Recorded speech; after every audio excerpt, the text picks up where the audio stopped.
விவசாயிகளே, மக்காச்சோளத்தில் வேர் அழுகல், மண் மூலம் பரவும் பூஞ்சை நோய்கள் காரணமாக வளர்ச்சி குறைந்து மகசூல் பாதிக்கப்படுகிறதா? இதற்கான பாதுகாப்பான உயிரியல் தீர்வு ட்ரைகோடெர்மா விரிடி. மண்ணில் வாழும் பயனுள்ள பூஞ்சை. இது தீங்கு விளைவிக்கும் பூஞ்சைகளை கட்டுப்படுத்தி வேர் வளர்ச்சியை தூண்டி மக்காச்சோள மகசூலை உயர்த்துகிறது.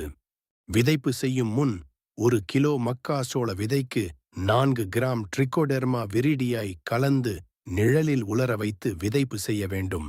ஏக்கருக்கு 1 கிலோ ட்ரிகோடெர்மா விரிடி ஐ 50 கிலோ தொழு உரத்துடன் கலந்து 15 நாட்கள் நிழலில் வைத்து தினமும் சிறிதளவு வெல்லம் கரைத்த தண்ணீர் தெளித்து கலக்க வேண்டும்.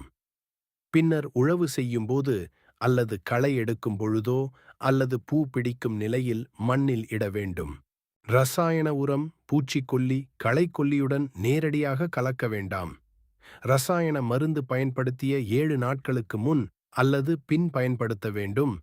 ட்ரைகோடெர்மா விரிடியை பயன்படுத்துவதால் நோய்கள் குறையும், ரசாயன செலவு குறையும், ஆரோக்கியமான தண்டு மற்றும் அதிக மகசூல் கிடைக்கும். மண் ஆரோக்கியத்தை பாதுகாக்க டாடா ராலிஸ் தானியா சீட்ஸ் நிறுவனத்தின் நியூகோடு தயாரிப்புகளை பயன்படுத்துங்கள். அதிக மகசூல் பெறுங்கள்.